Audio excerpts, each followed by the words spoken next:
Приветствую вашу инициативу.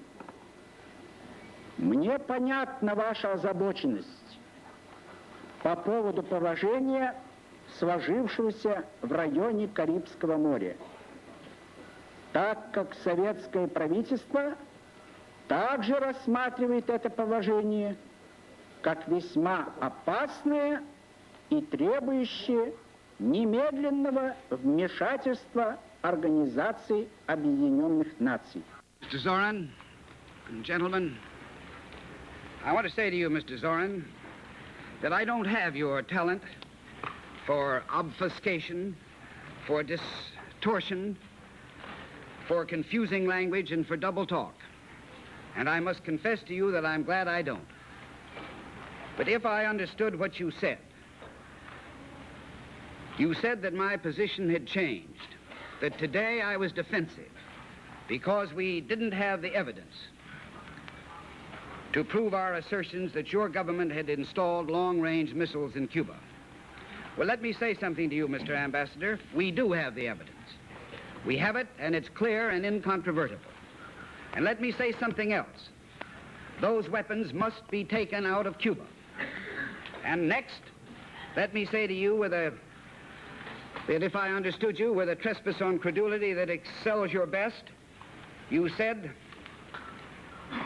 that our position had changed since I spoke here the other day because of the pressures of world opinion and the majority of the United Nations. Well, let me say to you, sir, you are wrong again. We have had no pressure from anyone whatsoever. We came in here today to indicate our willingness to discuss Mr. U Thant's proposals. And that is the only change that has taken place. But let me also say to you, sir, that there has been a change. You, the Soviet Union, has sent these weapons to Cuba.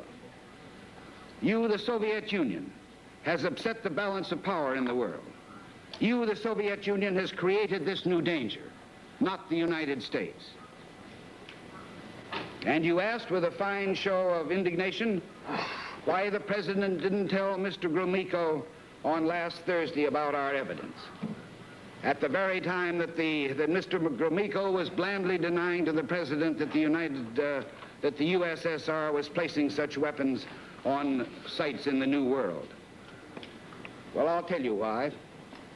Because we were assembling the evidence, and perhaps it would be instructive to the world to see how a Soviet official, how far he would go in perfidy.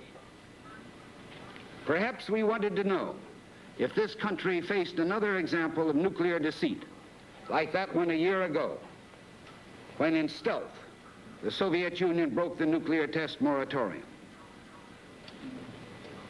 And while we're asking questions, let me ask you why your government, your foreign minister, deliberately, cynically deceived us about the nuclear buildup in Cuba. And finally, the other day, Mr. Zorin, I remind you that you didn't deny the existence of these weapons. Instead, we heard that they had suddenly become defensive weapons. But today, again, if I heard you correctly, you now say they don't exist, or that we haven't proved they exist, with another fine flood of rhetorical scorn. All right, sir. Let me ask you one simple question.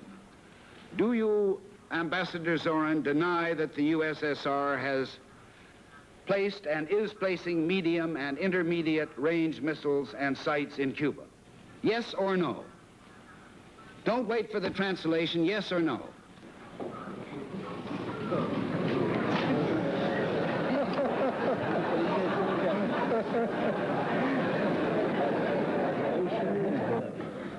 I should like Продолжайте вашу речь, господин Стивенсон. В свое время вы получите ответ. Mr. Stevenson, would you continue your statement, please? You will receive the answer in the due course. Do not worry.